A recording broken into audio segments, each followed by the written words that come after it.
Resign, Sara, resign. Dapat nang mag-resign itong si Sara Duterte as Vice President because she has lost the moral ground to sit as the Vice President of this country. Dahil sa laki ng kanyang mga kasalanan, magmula pa doon sa mga intelligence funds at confidential funds na talaga namang halatang-halata na wilaldas lang niya.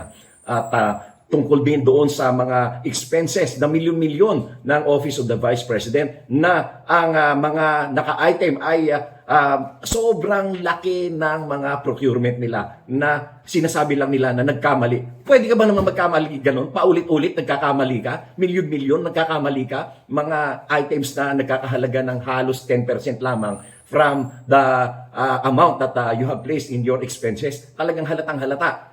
No? Kaya dapat na itong si Sara ay mag-resign na. At itong affidavit ni Madriaga ay punong-puno ng mga katotohanan magmula sa mga detalye, sa mga pangalan at sa mga lugar. Talagang makikita mo yung mga detalye at yung mga pangyayari ay talagang makatotohanan. At kaya dapat ay itong si Sara ay mag-resign. At bakit naman siya papasyal doon sa 10 oras ng gabi, doon sa BJMP para kausapin itong si Madriaga sapagkat natatakot siya na ito ay ilabas. Nailabas na. Kaya ngayon ay talagang wala nang karapatan itong si Sara na maging Vice President. Kaya Sara, resign. Sara, resign.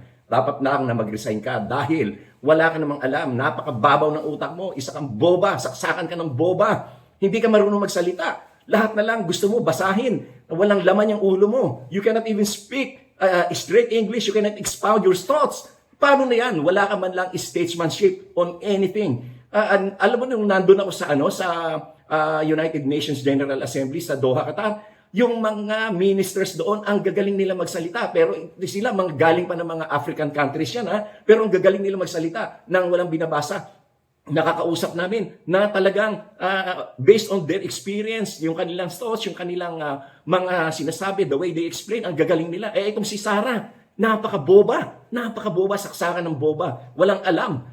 Kaya talagang hindi siya dapat maging Vice President. Buti na lamang at nahalata na natin kung ano pala ang qualities niya, kung ano ang capacity niya, kung ano ang mental state of mind niya. Talagang napakalayo. Hindi po pwede talagang maging leader yung ganyan dahil boba, saksakan ng boba. At wala talagang alam. At bukod pa doon, indilus tayo pa. Kaya dapat talaga, mag-resign ka na. Sara, mag-resign ka na. Ginugulo nyo ang Pilipinas. Puro kayo destabilization. Masama ang epekto sa ating bansa, pero sige pa rin kayo. Hindi kayo nag-iisip para sa bansa. Iniisip nyo, kaya nyo kasi gustong mag-resign si BBM or tanggalin si BBM, ay para makalibre kayo sa inyong mga kasalanan, para maitago ang inyong mga kaso. Kaya ganyan. Kaya kayo nagdi-destabilize. Kaya ikaw, Sara, dapat mag-resign ka na. Wala kang silbi. Boba ka. Boba, saksakan ng boba. Nananawagan ako sa ating mga otoridad na ilipat ng detention si Madriaga because of the propensity of Sara Duterte to order killings. Kung si Presidente Bongbong Marcos, si Lisa at si Martin nga ay inorderan niya na patayin. What more pa itong si Madriaga na nakakulong. Kaya dapat ay ilipat yan at bantayan ng gusto, pati sa pagkain. At baka siya ay lasunin. At baka rin siya ay patayin dyan sa riot dyan, sa BJMP. Kaya dapat ilipat yan sa lalong madaling panahon. Agad-agad ay ilipat. At yan ay bigyan ng proteksyon na hindi siya magagalaw ng kahit sino man. At mahirap na, baka yan ay patayin yan. Alam nyo naman, yung kanyang binabanggit doon sa kanyang affidavit ay mahilig magsalita ng ipapapatay. Kaya dapat yan ay talagang pangalagaan.